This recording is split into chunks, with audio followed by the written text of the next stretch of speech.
మల్లికార్జున్ ఖర్గే గారు, శ్రీమతి సోనియా గాంధీ గారు కాంగ్రెస్ పార్టీ అభ్యర్థిగా ఈ పార్లమెంట్ నియోజకవర్గంలో కాంగ్రెస్ని గెలిపించాలని ఆదేశిస్తే మీ అభిమాన నాయకుడు, మీ ఎమ్మెల్యే మంత్రివర్యులు శరణ్ ప్రకాష్ గారు ఇంత పెద్ద ఎత్తున సమావేశాన్ని ఏర్పాటు చేసి ఈ కార్యక్రమంలో ముఖ్య అతిథులుగా ఏఐసిసి అధ్యక్షులు మల్లికార్జున్ ఖర్గే గారిని, శ్రీమతి ప్రియాంక గాంధీ గారిని, రణ్దీప్ సింగ్ సుర్జేవాలాను ఈ సమావేశానికి, ప్రియాంక గాంధీ గారికి స్వాగతం పలకండి. అందరు లేచి నిల్చోండి. మీ అందరూ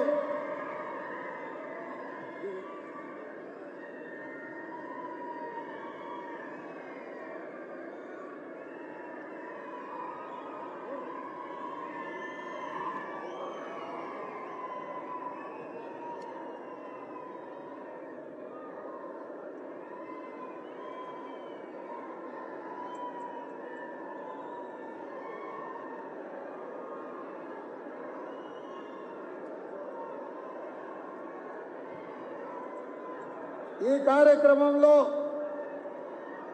శ్రీమతి ప్రియాంక గాంధీ గారు, మంత్రివర్యులు ప్రియాంక్ ఖర్గే గారు, గుల్బర్గా జిల్లా కాంగ్రెస్ నాయకులు, మీ సేడం తాలూకా కాంగ్రెస్ నాయకులు, మండల పార్టీ నాయకులు, గ్రామ శాఖ అధ్యక్షులు, కాంగ్రెస్ పార్టీ కార్యకర్తలందరికీ కూడా హృదయపూర్వకంగా నమస్కారాలు.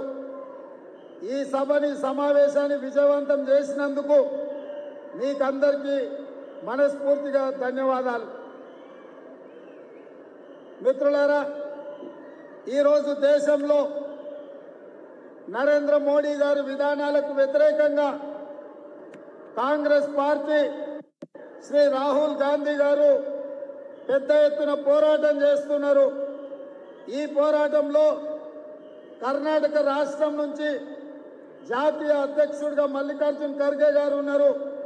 వారి నేతృత్వంలో కర్ణాటక నుంచి 20 పార్లమెంట్ గెలిపించి నరేంద్ర మోడీ గారిని గద్దెదించడానికి మీరందరూ సహకరించాల్సిందిగా మీ అందరిని కోరుకుంటున్నా. మీకందరికీ తెలుసు, నాది పక్కనే కొడంగల్ శాసనసభ నియోజకవర్గం. తెలంగాణలో బీఆర్ఎస్ నాయకులు కాంగ్రెస్ పార్టీ కార్యకర్తల మీద కేసులు పెడుతుంటే అక్కడ వేలాది మంది కార్యకర్తలు అండగా నిలబడి బీఆర్ఎస్ను ఓడించి ఈరోజు కాంగ్రెస్ను అధికారంలోకి తీసుకొచ్చింది. మీకు ఎప్పుడైనా ఏ అవసరం ఉన్నా తెలంగాణ రాష్ట్రంలో కానీ హైదరాబాద్లో కానీ మీకు అండగా నిలబడడానికి తెలంగాణలో కాంగ్రెస్ ప్రభుత్వం సిద్ధంగా ఉన్నది. అందుకే ఈరోజు మీరు ఆలోచన చేయండి. పోయిన ఎన్నికల్లో కర్ణాటక రాష్ట్రంలో 28 పార్లమెంటు నియోజకవర్గాలు ఉంటే 25 పార్లమెంటు నియోజకవర్గాలు భారతీయ జనతా పార్టీ నరేంద్ర మోడీని గెలిపించింది. కానీ కర్ణాటక రాష్ట్రానికి ఇచ్చిన కేంద్ర మంత్రి పదవి, క్యాబినెట్ ర్యాంక్ మంత్రి పదవి ఇచ్చింది ఒకే ఒక్కటి.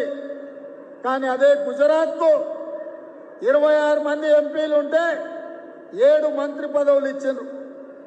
మీ కర్ణాటకలో కరువు వస్తే మీ బెంగళూరులో తాగడానికి నీళ్ళు ఇవ్వలేదు, ప్రాజెక్టులు కట్టడానికి అనుమతి ఇవ్వలేదు.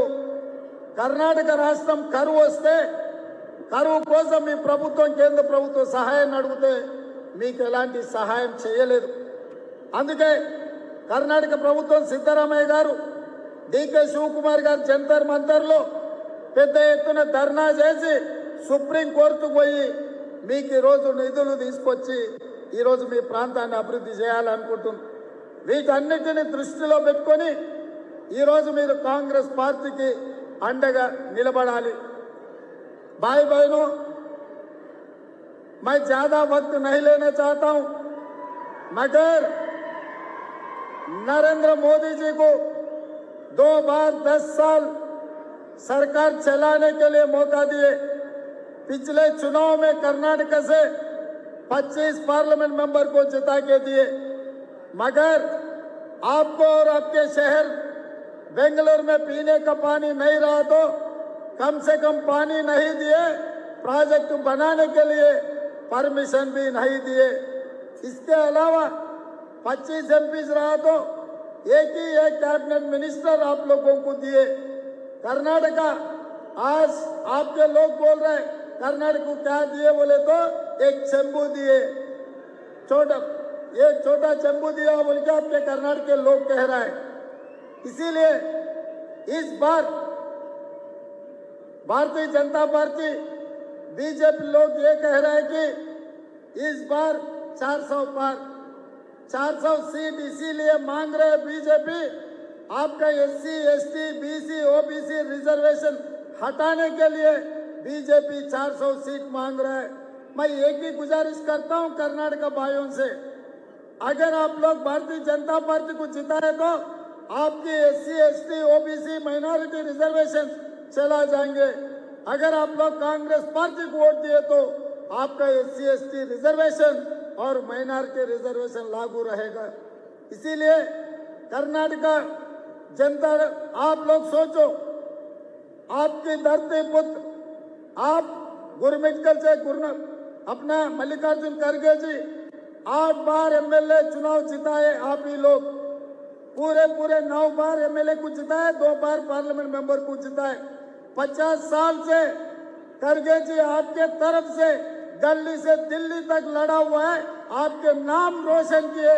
आज कर्नाटक के भाई लोग दिल्ली गए तो एक हिम्मत है, आपके नेता खड़गे जी दिल्ली में एआईसीसी अध्यक्ष कांग्रेस अध्यक्ष बनकर बैठा हुआ है। सोनिया जी खड़गे जी को इतना बड़ा मौका दिए एआईसीसी अध्यक्ष बनने के लिए, कांग्रेस कार्यकर्ता ने ये मौका दिया हुआ है। मैं आज कर्नाटक भाइयों से एक ही बात पूछ रहा हूं, आपके नेता नेशनल लीडर बना, नेशनल प्रेसिडेंट बना, आप उनके साथ खड़े रहने का वक्त आए। जब गुजरात के सारे जनता नरेंद्र मोदी को 25 के 25 सीट दिया हुआ है, फिर आप लोग कर्नाटक से भी 25 सीट देने का जरूरत है। आज सवाल है कर्नाटक वर्सेस गुजरात, क्योंकि 26 सीटें गुजरात में, यहां पर भी 28 सीट है। अभी देखता हूं मैं कांग्रेस के अध्यक्ष कर्नाटक से, अमित शाह नरेंद्र मोदी गुजरात से है, फिर वहां पर उन लोगों को ज्यादा मदद गुजरात से मिलेंगे, नहीं तो हमारे नेता खड़गे जी को कर्नाटक से मदद मिलने वाले हैं।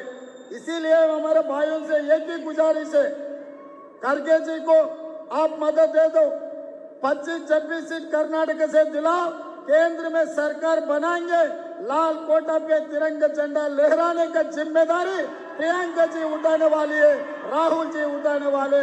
हम साथ में रहकर, साथ खड़े रहकर मोदी जी को हराएंगे। मोदी जी आज तक Amit Shah ji ED, income tax, CBI को इस्तेमाल कर रहे थे चुनाव जीतने के लिए। अभी मेरे समाचार मिला है तेलंगाना कांग्रेस पार्टी ऑफिस में दिल्ली पुलिस पहुंचा हुआ है, सोशल मीडिया में कोई पोस्टिंग लगाया, इसीलिए तेलंगाना के कांग्रेस अध्यक्ष को, तेलंगाना मुख्यमंत्री को हम अरेस्ट करते बोल के नोटिस लेकर तेलंगाना गांधी भवन में पहुंच गए।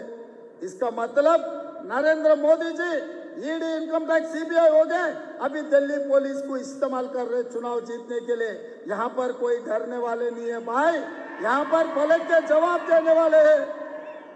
देखेंगे आने वाले चुनाव में नरेंद्र मोदी जी और अमित शाह को हरा के दिखाएंगे कर्नाटक और तेलंगाना में, क्योंकि राहुल जी कन्याकुमारी से लेकर कश्मीर तक पद यात्रा किए। कर्नाटक में सरकार बने, तेलंगाना में भी सरकार बने, आने वाले दिनों में महाराष्ट्र में भी अपना सरकार बनने वाले, केंद्र में भी अपना सरकार बनने वाले। अपने लिए अपना नेता है खड़गे जी है, अपने नेता सोनिया जी है। इसीलिए मेरा गुजारिश यहाँ के सेडम के लोगों को, मैं हैदराबाद में रहता हूँ, बगल के तेलंगाना आपको पता है, मेरा असेंबली भी कोडंगल है। आप लोगों को कभी भी जरूरत पड़े मुझे एक आवाज दो, मैं यहाँ हाजिर हूँगा।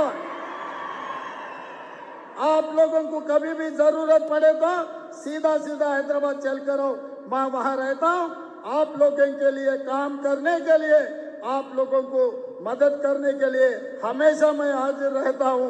यहीं मेरा भाषण खत्म करते हुए मैं आपसे छुट्टी लेता हूँ। जय कांग्रेस, जय जय कांग्रेस।